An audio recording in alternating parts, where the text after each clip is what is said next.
Hi, I'm Michelle, and am I the straight-laced psychotherapist? I thought I was going to be the unconventional hypnotherapist and you were going to be the super serious trauma specialist. No, you are going to be the relationship expert, like love expert. And you're going to be the specialist who guides people with down-to-earth techniques for transmuting trauma? Yeah, that's me. Okay, good. I'll be the love expert. I mean, I am the love expert. I think we have this all sorted out. I'm Laura Richer, founder of Anchor Light Therapy Collective. And I'm Michelle Mooney, a therapist at Anchor Light, and this is Holding Ground. Today and every Monday, we've got a little bit of everything for you. Shall we? Yeah, let's do this. Hello to our listeners today, and hello, Laura. Good morning. How are you? I am doing good this morning. A beautiful sunny day in the Pacific Northwest. How are you? I'm good. So you know what, Laura? To start today, I kind of have a weird question for you. Okay, what's your question? So if you're feeling depressed or anxious, would you rather be around people who are depressed and anxious, or would you rather be surrounded by people who are feeling good and upbeat? That is a good question. So, I think... I bet I can answer that one right for now.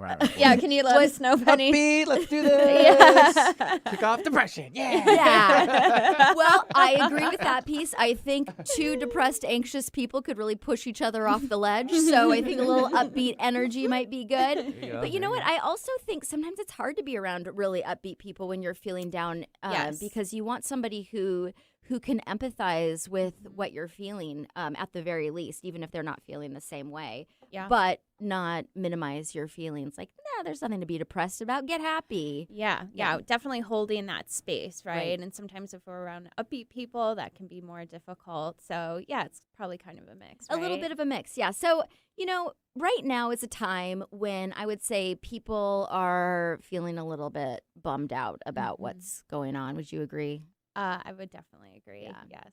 So, everyone's pretty bummed out. And today on Holding Ground, we're going to talk about what the heck you're supposed to do when we have anxiety, depression, anger, and fear all around you. Yes. So thank you, Michelle, for that wonderful question. And again, my name is Laura Richer, and I'm the owner of Anchor Light Therapy Collective. And today we'll be catching up with some of the research on what we might call the other pandemic, which is more to do, we have the coronavirus that's affecting physical health, but we also have issues that have come up with this around our mental health. And so that is what me and Michelle like to talk about. And we're going to try to find a way to keep this episode on depression a little upbeat. Yep. And maybe find a few things to laugh about along the way. So we're here live every Monday on KKNW 1150 AM Talk Radio. But if you miss any of our past episodes, you can check them out on places where podcasts are streamed, like iTunes and Podcast One, as well as at our website. Yes. So, Laura, back in mid-May, the U.S. Census Bureau released some numbers on what's happening with mental health. And since it was a Census Bureau, they're pretty good at gathering information. And it was sort of a first real definitive, trustworthy look at COVID-19 and how it's really impacting our mental health. Now, it was part of a larger survey, so it wasn't necessarily supposed to be about mental health. As the Washington Post and many other newspapers reported around that time, and amongst these different questions about household and lifestyles were some questions that doctors used in trying to screen for depression.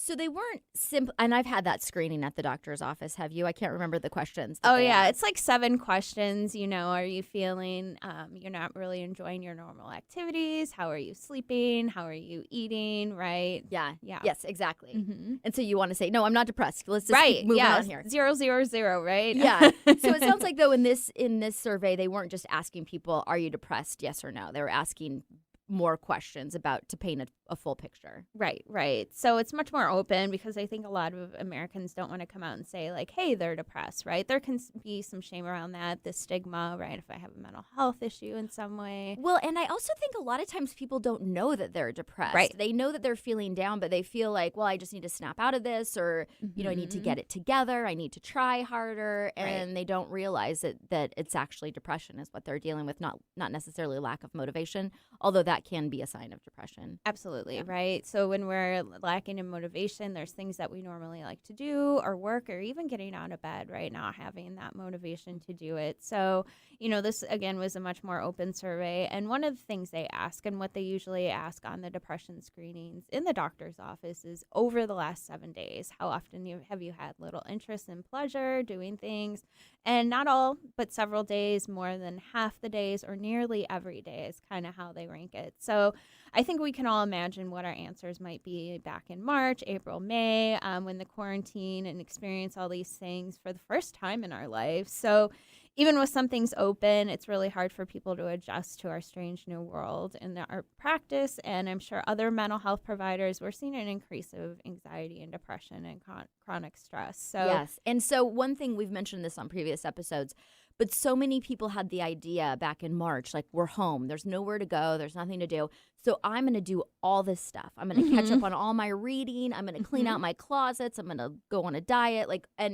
And none of us did that. Instead, a lot of us were drinking a little more wine than usual, eating a few more pastries, watching a lot of Netflix. I think we all watched a lot of Netflix. And that was for this very reason, that like this depression, not that everyone was experiencing depression, but we were in circumstances that we were completely unfamiliar with, that were very uncertain and very scary. And that drains you. Yeah. Yeah. And the numbers are staggering when you compare them with numbers from before the virus. So, for example, there's data from a really similar study in 2014. And both of these studies were screening questions about experiencing depression and mood, questions like the one we just used as an example. So, in 2014, Americans reported it was about 25% of folks, and 25% of the time, they were reporting depression. And last spring, so the spring that just happened, right, it was 50%. So it doubled. Wow. Yep. Wow, that really is a jump. And that might not be a clinical diagnosis of depression, which only about 5 to 7% of the population experience clinical depression. But definitely we're experiencing situational depression in this time. Absolutely. And, now basically everything I'm reading, and I'm sure a lot of folks are reading that, it's between 1/3 and 1/2 of people that right now they're experiencing some sort of symptoms of depression. So it's really important to collect this data so that we know how to help the people in our community, and this information helps us understand things like drug use and suicide and paints the complete story of what's happening with people. And I think a lot of times, when especially focusing on the pandemic, we're really focusing on what's happening physically and economically. And it's important to include the mental health piece as well and the impact of that. Yep. Yeah. So, go ahead. I was just going to say it's definitely a huge side effect of what's going on now. Yeah. Yeah. So depression, Martin, am I going to say his name right? Martin Seligman. Yeah, that looks right to me. But I always get the names wrong on the show. So, we're going to go with that. So he called depression, he was an American psychologist and the author of several self-help books. And he calls depression the common cold in psychology. Oh, yeah. Right? Really We're all like going to that. catch it at some point. Yeah, probably. Especially now, right? Yeah. Hopefully just that cold, but not that it's... Not any other virus. Yeah, exactly. But I think that's important to point out because all of us are going to experience depression at some point in our lives. And it's not necessarily clinical depression, but we are all going to experience grief and loss. And so there will be situational depression at some point in our lives. And I think it's important to normalize that so that people don't feel shame when they're feeling down, especially right now. Yeah. And, getting therapy, right, is really important. And even if it has to be just like short-term therapy, right, but getting through the situational depression. And one other thing is, it's touching just about everyone right now. And for me, what's really scary is how it's really impacting our younger people. Yes. And so it's interesting what teens and young adults are going through right now because it is such an uncertain time. And we were, really in every aspect, right? Yeah, absolutely. Yeah. And, it's just more saying that we're watching the world around us and them getting more and more, feeling more and more unstable, right? So the economic climate, the job market, the opportunities, and just everyday life, it's not a happy picture right now. They look at their future and how can they really feel good about what's out there? So, yeah, I think a lot about how children are experiencing this. They're kind of calling the younger generation the pandemic or COVID generation right now because they're growing up in this, and this is kind of their lens for the world right now, and it looks very unstable. Yeah. Yeah, and I think, it's interesting. So when we were talking about this show, I was thinking about my experience at that age, and I am of the Gen X generation. And so I was thinking back to the 90s when I was a teenager and young adult, and I don't really remember anything that felt that uncertain to me. Of course, I had the angst of a normal 90s teenager who was listening to grunge and Were you dressed in all neon all the time? And no, I was wearing a big flannel shirt. And oh, Martens. okay, Yeah, okay, yeah. got it. Yeah, So the other it was, style. Of it the was 90s. a Seattle grunge scene was my look. We spent a lot of time getting ready, but we were wearing these. Yes. Well, you have to pick the right flannel. You have to get the right flannel, and you got to get your hair just right to go with exactly. that flannel. Yeah. But and I remember that there were wars during those times, and riots, and economic downturns, and health crisis, but not anything on this level. And the other difference I think for my generation was that we didn't have as much access to information. So I didn't have social media or a constant news cell feed. phone, right? Yeah, Constantly. we didn't even have internet access. So I had very limited access to information, which I think in a lot of ways was easier for me. I mean, I don't think, again, I had the normal teenage angst, but it was all related to what was going on in my immediate community, my little world in Everett, Washington. There wasn't, I wasn't aware. I was aware of things going on outside of that, but it didn't have the impact that I think that it has on people today. There wasn't such a focus on really like the fear that's out there. Yeah, I think that's a really good point. We're just flooded with information now, and while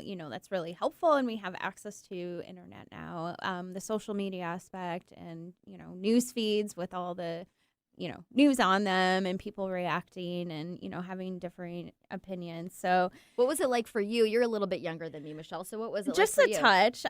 But yeah, I'm a millennial, and we have really high expectations for ourselves, but we have also seen a lot of the world at a younger age than folks right now. So kids all over the country just went through graduation, and we saw signs in our neighborhoods and all the news stories of how schools are trying to adapt to that new digital experience. So, how does that feel for our younger generation? And, we're supposed to be so excited, and you're going to chase your dreams, and instead you're trying to really, we're having to disconnect from our peers right now in our communities. And I'm sure a lot of people are thinking, oh, I'm going to go to college, and I'm going to meet all these people, and I'm going to move into a dorm. And when I graduated from undergrad in 2006, we were headed into a recession actually at that time, right? 2008 especially was really hard. So it was hard for me to find a job in my field. I originally did marketing and fundraising, and it almost felt like, oh gosh, my degree has less worth. And I'm sure a lot of people feel that even more now. I just graduated. What am I going to do with this degree? I can't get a job. Right. Yeah. I also had that feeling, having gotten a degree in English literature as my bachelor's. So we both changed fields. What am I going to do with this? I actually use my writing skills quite a bit now. But so, it is. It's definitely, it can feel very frustrating. And I have, my clients I mostly work with adults, but I do work occasionally with teenagers who, they didn't get to go to their proms. They didn't get to go through graduation. But I was talking to a client the other day who told me about an experience she actually created for her daughter, where she created a prom for her and her boyfriend at their home. Sweet. And it was like just such a special experience. And so I was, the idea that there are alternatives, I think, is really important. Yes, we are grieving the loss of normalcy in our lives, and that is triggering depression and anxiety. But there are things that we can do to work within this new normal. And we're going to talk about this. Yes, we are. So we're going to take a quick break here, and when we come back, we're going to talk about some things that maybe are a little bit more fun. Yes. Okay. All right. Stay tuned. You're listening to Holding Ground on KKNW. Welcome back to Holding Ground. Today we're talking about the fact that everyone and their uncle is depressed. But Laura, you kind of want me to talk about something more upbeat, so let's do that. Yes, I mean, can you blame me? There is a lot of things to be depressed about, but there's also a lot of things that have been interesting about this time. So we're going to focus our attention there for a little bit. Yeah, totally makes sense. And check this out. So, talking about meme culture, right? Like out of nowhere, it's like this new art form, like a digital cartoon or something. And I wish I kind of at least grew up on those, right? But I personally love to escape and laugh, and with the help of these memes. And every day, I actually saw one that this really made me crack up. So it will be interesting when kids in school 20 years from now will be writing papers about how memes helped people through COVID. And I'm like, yeah, exactly. So, back to the coronavirus stuck in the States, right? In January, to be exact, a paper titled Exploratory Study on the Role of Emotion Regulation in Perceived Balance, Humor, and Beneficial Use of Depressive Internet Memes was published. So that's definitely a mouthful. That is so interesting that is actually being studied now. And I know that both you and I love a good psychology meme. Yes. Yeah. We sometimes post those on our social media. Yeah. Yeah. So follow us on Holding Ground. Yeah. Holding Ground Talk Radio, Anchor Light Therapy Collective. Yeah. So, essentially this paper suggests that we like humor, right? And we need that right now. And even the cheeky kind that we get, when people Photoshop an image from The Simpsons and put it on Facebook, even that kind of is helpful. But, the real point here is that sometimes, helping through depression, we prefer memes that relate to experiences, and we can connect in that way. And that makes sense, right? We want to be understood. Yes. So I was thinking about this with memes and the memes that I thought were funny during COVID. And the thing that I think we connect through memes because it makes us feel understood. Yeah. So some of the memes that I thought were funny were, again, going back to being a Gen Xer, were some of the memes that were made reference to like Gen X, we've got this, this generation of latchkey kids that were possibly raised by their TV set. Like, we know how to be home alone. We can do this. Yeah. So it kind of gives you this sense of like community and like, it's funny because it's true, even if it's dark a little bit. Yeah, that guileless humor, right? Yeah. Yeah. But it makes you feel this sense of connection with people that, you don't even know. Another one that I thought was funny that I actually posted on my own Facebook is being from Seattle. We're not known for being the friendliest city in the United States. And there was a meme that was like, Seattle's ability to isolate and shun is now working in its benefit. Yes. COVID-19, meet the Seattle freeze. Yeah. Yeah. And similar ones to that, right? Like introverts, right? It's finally our time. Yes. We get to be separate from people, and we can kind of stay home and stay under blankets. So, yeah, I really kind of related to that one. I was like, yeah. And it helps you feel connected, and even for, and I know both you and I identify as being introverts, but for the extroverts, there were some funny memes out there too that, when this ends, it's about giving each other hugs. And so this sense of connection that we can have just by seeing a little picture and saying posted on social media is very interesting. Yeah. I mean, humor is definitely a thing. So, if we get anywhere else on this topic today, at least get this. Humor works. And you don't have to be a meme maker. I mean, all of those people who make memes, I have no idea how to do that. I think I have a concept and understanding, but I've definitely not made my own. But, we can sure collect our favorites and share them, and mindfully, of course, right? Because we can dig out our favorite dark comedies and cynical sitcoms. Yes. Yeah, and so that's not diminishing what is happening, but at the same time, it can be helpful to try to see humor in difficult situations. I think, that laughter is the best medicine sometimes. Right, right. And, it can sometimes be a disservice to all of us when we don't talk about depression and anxiety seriously. So we can act as if we can laugh in that way. So for many people who suffer from a certain kind of depression, binge watching The Office isn't really going to move that needle too much. Yeah, memes are not going to take the place if you needed medication or therapy. Or Still come to see us. Yeah. But, yeah. But yes, but it is sometimes good to try to find a place where we can laugh. But we don't want to diminish somebody's experience if they are dealing with a serious depression. Yeah. Right. And a lot of people are right now. Yes, absolutely. So I thought that, Lori Gottlieb, she is a therapist, a celebrity therapist, and she wrote a book the book Maybe You Should Talk to Someone, which is a fantastic book. But she also Mhm. writes a column. And she wrote in and asked herself a question in her column, which what I thought was kind of funny, asking herself for advice, which is, it's actually kind of a great therapeutic Mhm. tool. I sometimes tell my clients to do this. Like, well, if your friend was struggling with this issue, what would you tell them? Yes, Yeah. exactly. And, that's a good thing to focus on too is that, we're therapists and, we can, sometimes offer advice to clients Mhm. and we have to remember for ourselves that own advice too. Yes, which is very hard. It's very difficult to see your own stuff when you're living in your own emotional experience. So Mhm. sometimes you need that outside perspective.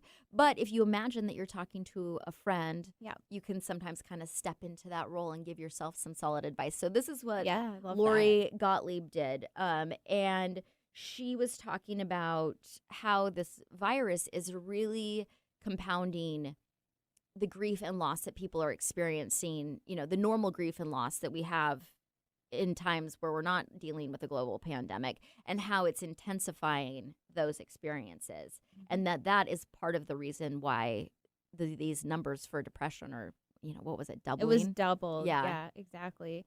So, despite being in a pandemic, people have suffered with depression and anxiety for a long time. So that's something we also have to focus on. While there's situational depression, people have been struggling with this for a long time. So, what did Dr. Gottlieb? What? Lori Gottlieb. Yeah. Oh, okay. Yep. There you go again. What did she write back to herself in the column? What kind of advice did she give So herself? her father had passed away, and so she said they couldn't take my pain, or excuse me, they couldn't take away my pain, but they sat with me in my loss in a way that said, I see you, I hear you, I'm with you. This is exactly what we need in grief and what we can do for one another now more than ever. Yeah, I think that's really important because a lot of times people don't know how to support each other through grief. So again, it's that witnessing it. It's sitting there with each other and really just, sharing that journey as much as we can. And I think acknowledging it and not having to fix it. So a lot of my clients have been saying things like, well, I shouldn't feel bad in this experience because other people have it worse. At least I didn't lose my job. At least no one in my family has gotten sick. And while that is true, you can still be with the experience of grief, even if your situation isn't as bad as somebody else's. And you can also empathize with somebody who is experiencing maybe more of an intense loss during this time. But you don't have to fix it. It's still but it's still okay and helpful and beneficial to acknowledge it. Yeah. And I think that's really important. A lot of times people feel like, oh, I didn't have it really bad, right? This catastrophic thing didn't happen to me. And this also relates to trauma as well. A lot of people think, oh, it wasn't as bad as other people, so I'm not going to go to therapy. I'm not going to try to work on this because at least it wasn't as bad as someone else. But the reality is if you're suffering in some way, don't try to compare it and minimize it to other people and their experience. Yeah, because that isn't going to help you or even the people who have had maybe what are considered greater losses. It doesn't really help them either. So I think there's the idea that sometimes that we don't want to talk about our feelings because we don't want to open that floodgate. We don't want that to intensify the experience. But we actually, as we always tell people in therapy, have to feel our feelings for them to be able to pass and move through us. And so avoiding them, not talking about them, minimizing them and saying, oh, other people have it worse is actually doesn't help us reduce depressive symptoms. It actually increases them. Yeah, because we're putting it away and it goes somewhere. So it still comes out in certain ways. Yeah. And sitting with your emotions, acknowledging what's going on, letting them, acknowledge them, watching them pass, right? And just, sitting with that and experiencing them. And letting them be okay. I mean, part of the human experience is experiencing negative emotion. And sometimes we want to say, again, like not wanting to admit we're depressed. We want to say, I shouldn't be feeling this way. I should only be positive all the time. And while I am all for focusing on positive things and positive thinking, we don't want to use that as a way to avoid negative emotion because it's just not an option. I wish it was, but it isn't. Yeah. So, Laura, if you were depressed, right, advice like, oh, just cheer up or snap out of it or, Yeah. do something really fun It's and not you'll that be bad. fine. Yeah, it's not that bad. And I think our society puts a lot of pressure and, the way, certain generations experience mental health, it's that you have to find the inner strength. You have to be strong. You need to get past this. And, again, if we could do that on our own, we wouldn't need assistance from outside sources. Well, and we've seen too. I mean, and all the research shows that isn't effective. It's not an effective No. way of coping. And you're talking about earlier generations. I think about like my grandparents' generation, World War II era. It was very much the idea was pull yourself up by your bootstraps Yep. and you just move forward and move Uh-huh. on. And I even saw in my own family my grandfather, who was a World War II vet, who I think suffered from PTSD, which resulted in suffering from alcoholism, a great part of his life. That's the perfect example. Pull yourself up by your bootstraps and compartmentalize major trauma is not an effective strategy. Right. Yeah. Because why did he have to drink, right? Why did he Right. go there? Yeah. Exactly. So it's important to talk about our feelings, and this here is not a blatant plug for therapy, but a good reason why you should go to therapy is that sometimes your friends and family can't really do that for you. So, and even for myself as a therapist, sometimes it's very difficult for me to hold space for somebody who's struggling in my family or a close friend because their pain is my pain. If I see someone in my family really struggling, it has an emotional impact on me. And so I can't really be just an unbiased person that can hold space for them. Sometimes I can, but typically no. So that is where going to a therapist can be really helpful, is that they can be there with you and help you process your emotions without actually going into it with you.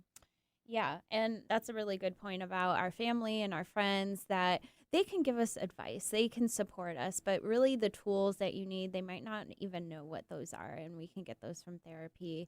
And relying on folks that maybe don't have the same background, definitely, rely on your family for support and humor and that sort of thing, but sometimes that's not all we need. Well, and even if your mom is a therapist, she probably can't be your therapist because your pain Exactly. is going to be her pain, and Yep. it's going to be hard to be able to be that unbiased Mhm. presence. Yeah, and I think a lot of people, at least in, my circle, oh, you're a therapist, so you can help me through this. And, I'm willing to give advice and tools, but also, yeah, we do that all day, right? And so we can't be our friend's therapist. Unfortunately, we can't be our mom's therapist. You definitely as much can't as be we your want to mom's be. therapist. No, exactly.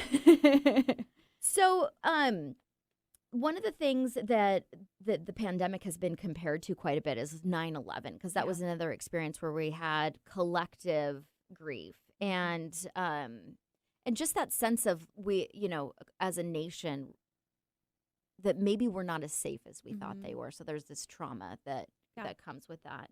And so there's a therapist and writer that I like. Her name's Claire Bidwell Smith, and she has some really important books on grief and loss. And she was quoted in The Atlantic with a prediction that she made. And she says, "I think there will be a massive collective mourning when we've emerged from this. Yeah. For us as a culture," Smith says, while what's happening is heartbreaking and we haven't been able to ritualize or memorialize it, we will have to come back to it." Yeah. And I like the point about 9/11 because that was one of those experiences of, oh my gosh, what's happening? Mhm. Are we safe? I remember watching it on TV. I was a senior in high school, and just that, oh my gosh, is something else going to, get attacked or ruined? And just that sense of uncertainty. And especially after, it was, is this going to happen again? Are, like you said, are we safe? Is this something that, that's a new reality that a lot of us had to get used to at that time as well. And a lot of people who were already living with that sense of uncertainty, I mean, people all over the world that live in war zones, or people that live in different areas where their safety is questionable a lot of times. Yeah. But I think a lot of us had never had that experience before. Yeah, very good point. So, I think Claire really made a good point that, in our desire to get back to normal, we really are not dealing with the here and now. And that's the important thing that we're trying to focus on right now. Yeah, is how do we, in these circumstances, how can we deal with what's happening instead of just compartmentalizing it, which is really important.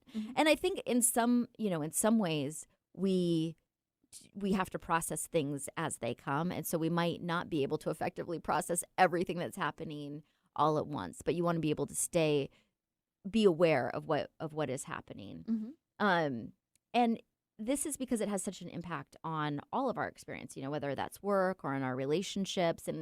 And Claire also has this to say. She says, grief and loss can also cause us to develop anxious or avoidant tendencies in our relationships, making us fearful about opening up and being truly vulnerable with the people that we love.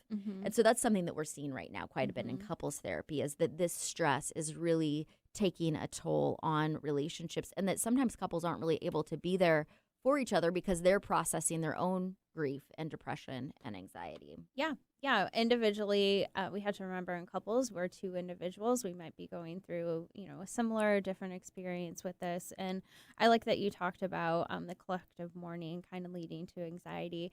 Unfortunately, I forget the name of the book, but it touched on one of the extra stages of grief is anxiety and acknowledging what comes up, with our mental health in that way when we're experiencing grief. Yeah.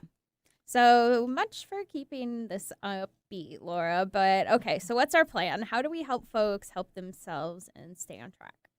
Well, as we've said before, you can come and see us. Our doors are open. Everything has been sanitized, or we can meet you online via telehealth. Telehealth, yep, absolutely. So, but seriously, we're going to talk more in the next segment about some strategies of what you can do to practice things that will keep your mental health in good shape, and we will do that after the break. So again, you are listening to Holding Ground on KKNW. Thanks for tuning into our brand new show, Holding Ground. You can find us here every Monday morning at 9 a.m. I'm Laura Richer, founder of Anchor Light Therapy Collective. And I'm Michelle Mooney, the co-host of Holding Ground, a therapist at Anchor Light Therapy Collective.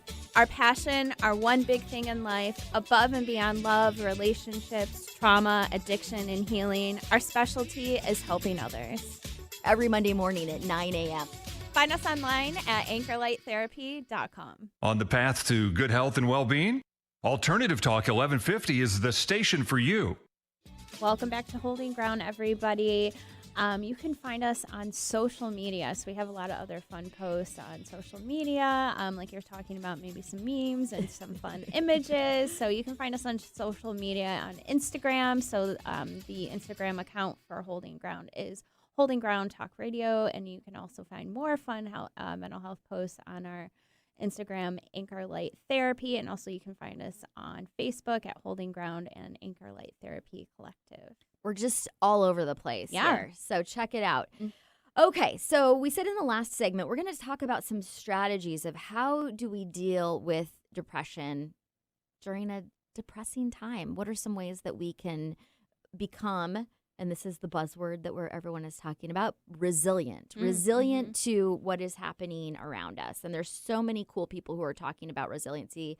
And the two that come to mind for me right now are Brene Brown, of course, who talks about vulnerability and shame and has done all this research on shame and how you can become resilient to shame. I was listening to her podcast on the drive in, which is fantastic. She's got the best advice, so I would recommend after you listen to Holding Ground, you might want to listen to Brene's podcast. But so she talks about how we are able to build resiliency in difficult times. And one of those things is to talk about your feelings, to accept what is happening, to instead of trying to avoid it and just power through, which some of us are often inclined to do, to really name what it is that you're experiencing right now. Yeah, and I think that's an important distinction there is resiliency is not just pull up your bootstraps, let's deal with this. It's how you survive through things like this and what your strength is in terms of being able to manage this. And talking about our feelings and really just being in touch with what's going on for us. It's really hard, but we need to acknowledge that. So I think a lot of people when this gets better are going to have a lot more resiliency instilled in them.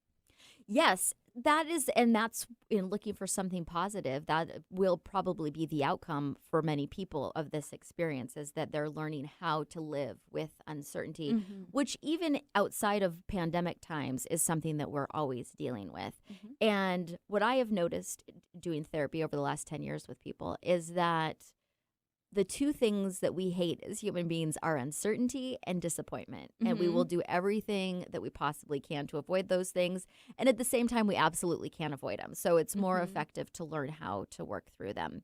So, Michelle, when you work with clients, are there any traits that you see, like the people that you notice can really that are resilient, that are able to move through issues effectively? Are there any traits that you notice about them? Maybe anything that they have in common, characteristics? Yeah, absolutely. So getting through things that they've gotten through in the past and being able to resource from that. So it's an important question to ask clients, okay, what got you through other experiences? Where's your strength in that? And that's a lot of what comes up in session, is that clients have some sort of strength from the past that they're able to tap into and use that same strength, the tools that they got through, maybe another adverse experience, and the resiliency from that. But a lot of traits that I'm also seeing is mainly that lack of motivation, because, again, people are really depressed and not knowing where to start, and so they kind of get frozen in that. So, again, being able to relate back to past experiences, how did you get through, whatever it was before that was you were really struggling with. Yeah. Yeah. I use that a lot with people who are dating or looking for relationships, and they have this belief like, I can't handle another heartbreak. And it's like, well, you don't want another heartbreak. You don't want to feel that disappointment. At the same time, how many times have you gone through it before? A lot of my clients are in their 40s and 50s, so they've gone through it at least a handful of times. And every time they've survived it. So sometimes when we go back and look at, okay, well, it wasn't a pleasant experience, I was able to have it. I did move through it. I didn't die. I can't. And so I can be vulnerable to having another experience because I know I can survive it. I've done it before. So yeah, drawing on your past skills, seeing and acknowledging how resilient you actually are. I think sometimes it's also easy to get into self-pity. Yes. This is so awful. I can't believe this is happening to me. Nobody else can understand how terrible of an experience I'm having. When in reality, that, is probably not true. We have a lot more in common with our life experiences than we do differences. So there's a good chance other people have had that experience before. And there's a good chance you've had that experience before and you've actually been able to move through it. Me or yeah. Yeah. Well, I mean, I think you. Well, it's that past learning again. And with breakups, initially we could just fall apart and I can't go through this again. Who am I after this? And what do we learn? What tools do we get from that breakup? And, that's resiliency in that way. Yeah. But this experience that we're having right now is an experience that actually none of us have ever had. And so we're having to develop coping skills to address something that we're unfamiliar with. But at the same time, you can probably look at some past experiences that you've had and discover that you had effective coping during those times and apply that even to this time that is totally foreign to us. And I think for resiliency, so definitely people who are able to self-reflect and find, where they've been resilient before, that's a trait of people who are able to bounce back a little bit easier. I think people who also can accept that where they're at, people who aren't resisting it, some can be more resilient, knowing that this moment maybe is a difficult moment, but it won't always be this way. And so in accepting that this is what's happening right now, they're able to move through it a little more effectively.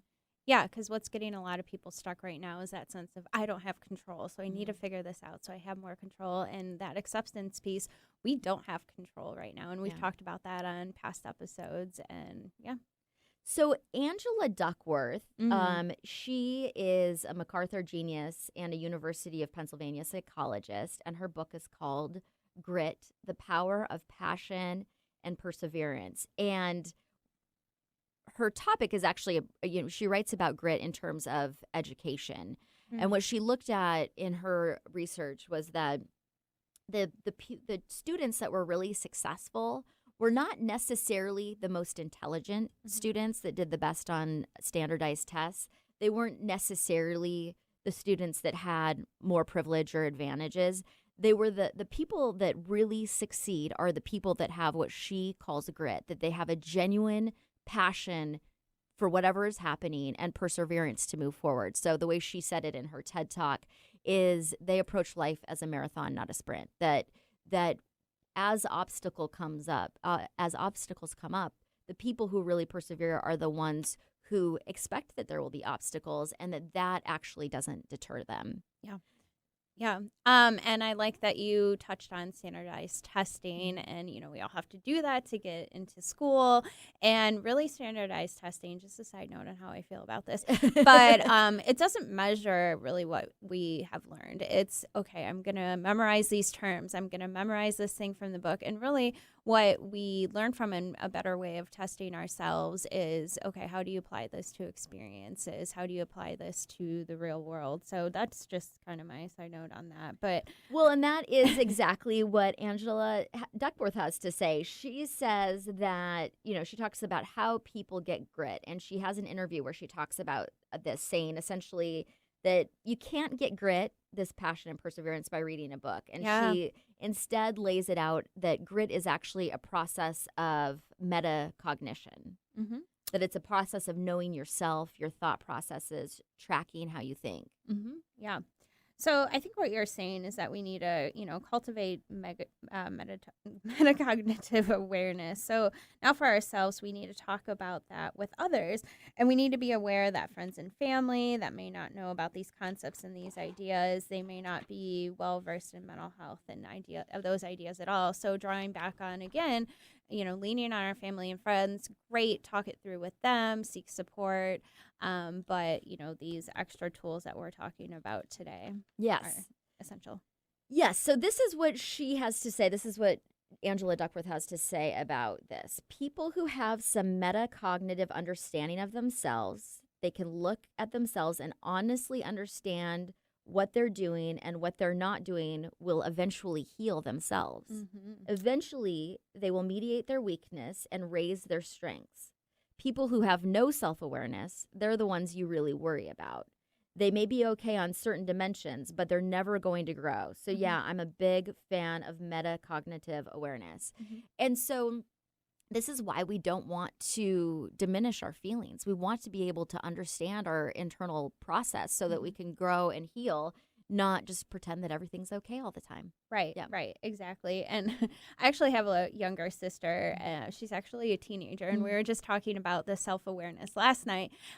She has some friends where she's like, oh, they don't have the insight. And she has a couple friends, and she's like, oh my God, they're so self-aware, just like I am. And, that really helps in, like you're saying, tapping into, your emotions, but also how you're reacting to things and what your external expression are to things, what your internal expression and feelings of emotions are, and just knowing that about yourself and how you enter the world with that self-awareness. And so your sister she's 17, right? She's 17, yeah. Yeah. So just a little bit of an age difference. Yeah. But I know that you said she, for her age, has very impressive coping skills and is very self-aware, or maybe not even for her age, just as for a human being. Yeah. But what do you notice? How is she handling this whole experience? Wow, that's a really good question. And first of all, I think we get a lot of self-awareness from when we do go through hard times. And she unfortunately had a little bit, more rough childhood. And so drawing that self-awareness from hard times, that resiliency, I talk to her about that all the time. And, we kind of talk about genetically, we both kind of have that going on. But yeah, from her perspective, she was really at a loss at first from not being in school, and she actually has a boyfriend, and, she was like, oh, over summer break, we're not going to see each other for 2.5 months. And now it's been this 4-month period where they haven't been able to hang out, but she's really just adjusting and working on herself. She's teaching herself Spanish. She goes for runs every day. I mean, I look at her and I'm like, you inspire me, because I'm not doing that stuff, but she's really making the best of her time. So she's adapting. She's adapting. Yeah. And that's a great word. How we adapt to things is really where we also can draw that resiliency from. Definitely. Mm-hmm. And that being self-aware that we are supposed to experience obstacles, and when we do have hard times, like you said, that those are actually those are experiences that we can grow from, and that if you can see them in that way, it's easier to move through current circumstances. Yes, exactly. We talked about in a previous episode acceptance, that when we're saying something is happening that should not be happening, we can't really process it. So if I'm living in a time where I'm being restricted by a pandemic and I'm mad and I say this shouldn't be happening, it's okay to honor those feelings. But at the same time, if I get stuck there, I'm not going to be able to move forward. So there's a lot more in saying, okay, well, this is a new normal and it's okay for me to grieve the loss of what was normal before. But at the same time, look at what is there for me in this experience, because there's also something here too. Yeah, and again, that acceptance piece is not having to be happy about what's going on. We don't have to agree with certain things that are going on, but just accepting them. Right? We can't change these things, so why get stuck there? And how are we building that resiliency? Yes, exactly. So, Laura, I think a great finale to the show today is kind of our recipe on how to deal with this. So, yeah, what are our ingredients that we're going to be mixing together here? So we looked at what the top 5 traits were in people who are able to cultivate resiliency. And so the first one that we've mentioned is allowing for negative emotion, allowing for grief and depression and anxiety. And that doesn't mean that we want to stay stuck in that place, but we also don't want to try to avoid it or compartmentalize it or pretend that it isn't happening just because that isn't effective. And so the more practiced we are at tolerating negative emotion, the easier it is to weather the storms that are around us. It doesn't, you don't have to be strong necessarily. I think sometimes we define strength as being avoidant, and that isn't. It's actually stronger to be able to go into those emotions so you can move through them. And so just making it okay that there is a sense of grief and loss right now. Yeah, that first step is acknowledging, okay, this is what's going on for me, maybe some ways that maybe I can cope with it myself, but really how can I gain tools that maybe we can offer in therapy? Yes. And so then the second thing that is important in managing depression during this time and is important in cultivating resiliency is something that you just mentioned, and that is being able to reflect on past experiences and see and acknowledge where you have good coping skills, where you have been strong before. Recognize, sometimes, like I've said, it's easy to get into the self-pity mode and say, like, I can't do this is too hard, it's harder than anyone else has ever experienced. But most of the time when we can look back at our past experiences, we can see how we've effectively come through certain situations. Because no one's had a perfect life. We've all had a challenging time in the past, and again, not like this, but drawing on those experiences a little bit. How did I get through that one thing? How can I apply this to where I'm at today? Yeah, and even if the experience that you're having right now is a new experience, there's still probably something from the past that you can look at that can help you just identify where you already are resilient. I think sometimes we don't realize how strong we actually are. So that is a good way to do that, reflecting on the past. 3, connect with your community. And during this time, that is really important because we are collectively having the same experience. So that's why these memes have been so important during this time, is it allows us to connect and share what our experience is and realize that other people are having the same experience.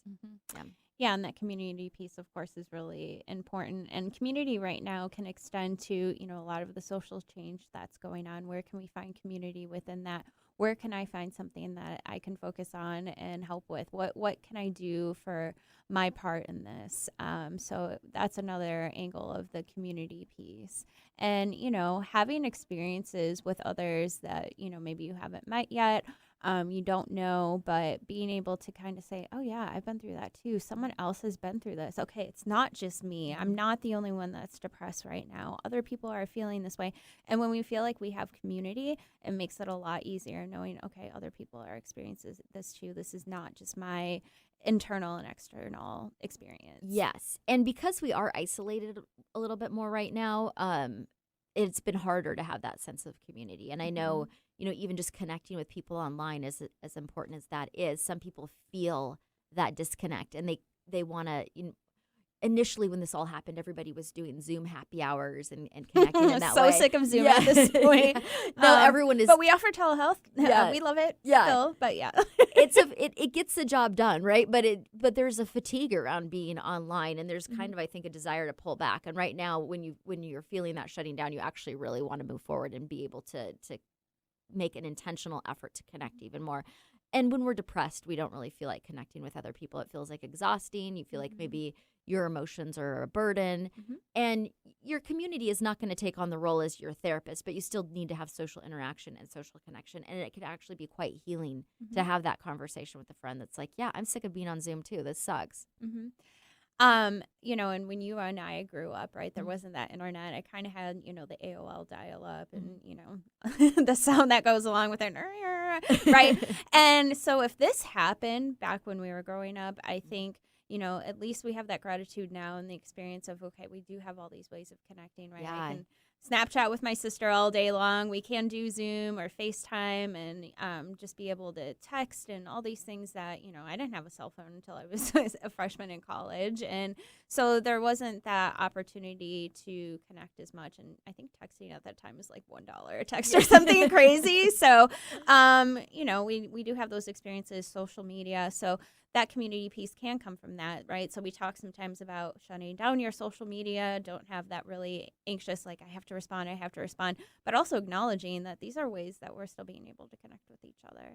Yes, and that is so important right now. And again, this is the new normal, right? So we can grieve the loss that we don't get to connect in the same ways that we were before, but it still is important to connect. And we do have, like you said, we have access to technology that if this had happened in the 90s, I mean, I'd just be sitting at home with my parents and wouldn't know anything that was going on. Yeah, exactly. Yeah. So, Michelle, what do you have to add to that, this recipe for dealing with depression in difficult times? What else do you think we can tell our listeners to do? So, number 4, we've definitely never talked about it on the show, and that's accepting what is happening. Again, that acceptance piece. Yes. Yes, that we can't change what's happening right now. So we have to learn how to live within these new circumstances. How to adapt, right? Yep. We were talking about that before. And that's another part of resiliency is, you know, you can adapt to any situation. And, you know, really, if we can all adapt to this right now, whatever else is coming, God forbid it's any worse, right? But we're going to be able to, have those experiences. And then finally, number 5. What else do we need in this depressing times? Need laughter. We need humor. We need to be able to connect in that way. And I think that's really saving a lot of us right now. And we try to laugh on the show a little bit.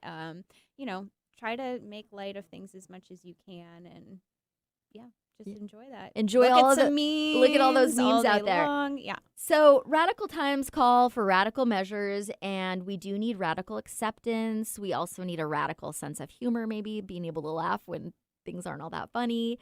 Some radically hilarious memes, radical resilience, radical grit, and radical metacognitions. Did I miss anything?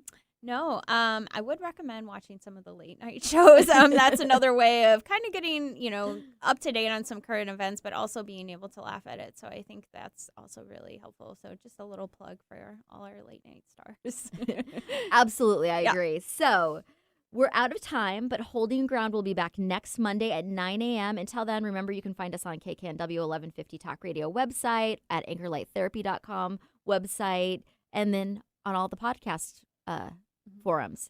So thanks for listening. We'll see you next week. All right. Thank you, everyone. Thanks for tuning in to Holding Ground. You can find us here every Monday morning at 9 a.m. I'm Laura Richer, owner of Anchor Light Therapy Collective. And I'm Michelle Mooney, a therapist at Anchor Light Therapy Collective. Find us online at anchorlighttherapy.com. We'll see you next week.